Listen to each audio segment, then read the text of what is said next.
Vakar Nevėžio futbolo veteranai pradėjo naują sezoną, dėja nesėkmingai.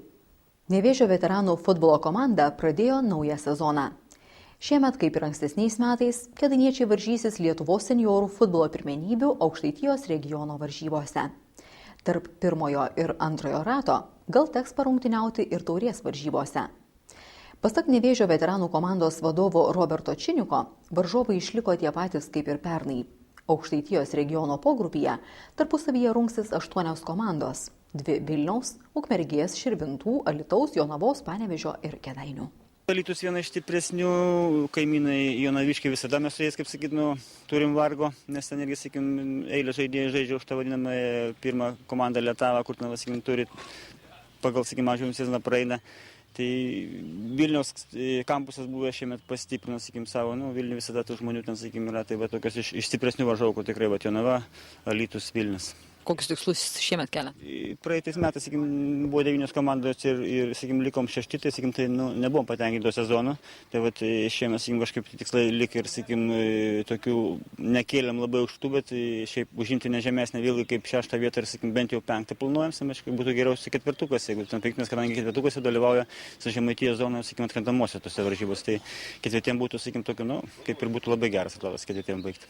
Ar keitėsi jūsų komandos sudėtis? Sudėtis šiaip iš esmės nėra pasikeitusi. Problema turbūt yra, kad mūsų pernai vartininkas, kaip sakant, gavo traumą Audrius Kalnavičius ir likom be tokio, pagrindinio vartininko.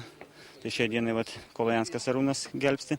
Ir pasistiprino, sakykim, tai Martyno Juknevičium, sakykim, žmogus, kuris dar žaidžia už Kėdainį dabar dar klubą ir, sakykim, pagal amžių praeina jau, kaip sakyt, už mūsų gali pilnai žaisti, tai toks kaip ir pastiprinimas buvo.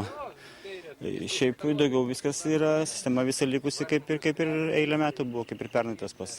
Šį sezoną Nevėžio veteranų vienuolikė sužais beveik 20 rungtynių. Pirmasis susitikimas vyko vakar miesto stadione.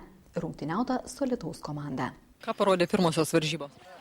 Šiaip sunku sakyti, varžovas, sakykim, liktai jų čia ir nebuvo daug žmonių, bet, sakykim, kažkaip jie geriau to kamuolį palaikė. Mes, sakykim, gal pradžio rungtynių buvo ir neblogas, sakykim, turėjom 2-3 progas, sakykim, kur galėjom, sakykim, iš tikrųjų įmušti į varčius, o paskui kažkaip truputį stabtelėjom ir to pasinaudojo varžovai. Aišku, tokius įvarčius praleidom bent jau 2 pirmus, tai tikrai tokius, šiek tiek tokie netikri, sakykim. Nevėžio veteranai alytiškiams pralaimėjo rezultatu 0-3. Apie būsimas kėdainiečių vienuolikės rungtynes informuosime kitose krašto naujienų laidose.